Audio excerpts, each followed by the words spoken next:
And the one thing we will do that they never will do is we will follow the facts and the law and go to courts of law and correct these justices and lawyers who have been prosecuting these cases based on politics and actually issuing them as lawfare.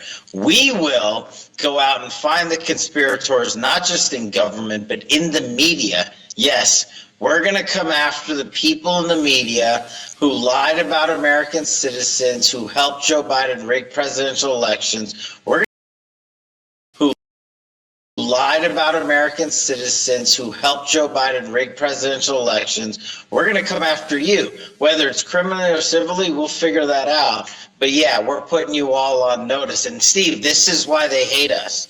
This is why we're tyrannical. This is why we're dictators. Because we're actually going to use the Constitution to prosecute them for crimes they said we have always been guilty of, but never have. O Kash Patel, o que ele falou aí de tão interessante que eu espero que nossa audiência estivesse ali com os ouvidos atentos. Biden fraudou eleições. Vamos verificar como Biden fraudou eleições. O que isso significa? Simplesmente vamos analisar 2020? Você não está entendendo.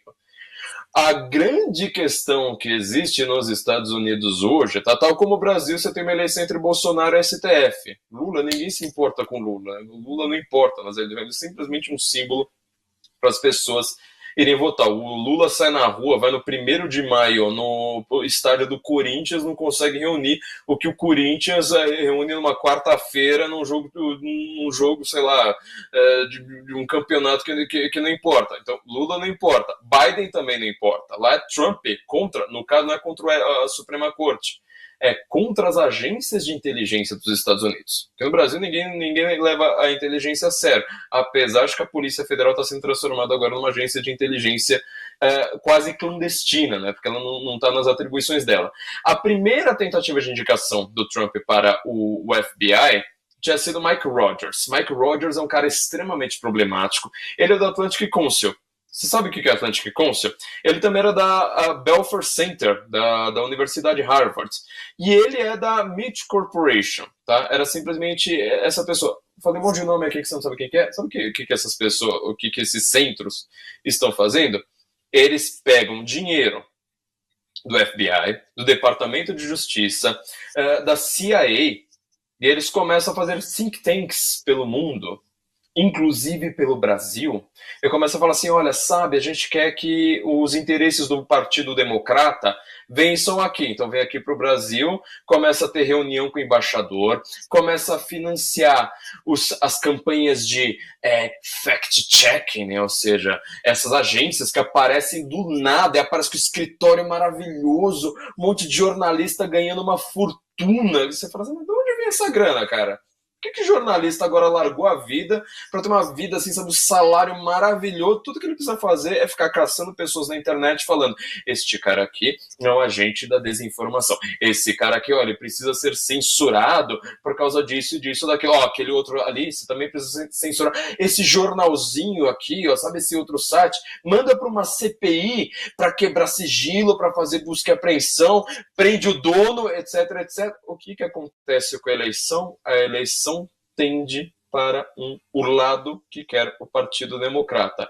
Agora volta aquela frase lá do Patel, e aí você vai entender que o Kash Patel está falando quando diz o Biden fraudou eleições. Ele não está falando só de eleição americana. O Biden ajudou a intervir em eleições por todo mundo. E aí você vai ter que lembrar do Brasil. Lá não é jurisdição em que simplesmente aparece uma canetinha do STF e fala, eu estou proibindo essa investigação. Quero ver eles conseguirem fazer agora contra o Homem-Laranja. Que muita gente fala, mas a bala de prata vem do Donald Trump, será? E outros falam assim, mas o Donald Trump não está nem aí para o Brasil. É preciso entender que nós não estamos falando de Brasil. Todas essas questões, seja a interferência nas eleições, como o Flávio disse, ou os navios iranianos atracados no porto do Rio de Janeiro, Ou o caso Felipe Martins, alguém da Polícia Federal ou da instituição está envolvido no caso Felipe Martins, que fraudou um documento na imigração? Nós estamos falando de segurança nacional dos Estados Unidos da América. Isso não é sobre o Brasil. Então, para aqueles que dizem, gente, Donald Trump não está nem aí para o Brasil, pode ser que sim, pode ser que não. Só que tudo isso cai na questão de segurança nacional dos Estados Unidos, no retorno à seriedade de algumas instituições nos Estados Unidos que nos últimos anos foram usadas como armas políticas. Então, para usar, já que o Lacombe está usando aí jargões na rede social, o buraco é mais embaixo. Não é só sobre Brasil, não é por causa do Brasil, é porque tem muita coisa errada nos Estados Unidos que estão interferindo em eleições. Quem estava naqueles navios iranianos que entraram e saíram do Brasil? O que chegou ou o que saiu? Lembrando que o Irã hoje é o inimigo número 1 dos Estados Unidos. O maior financiador de terrorismo contra os americanos. Então, o buraco é bem maior.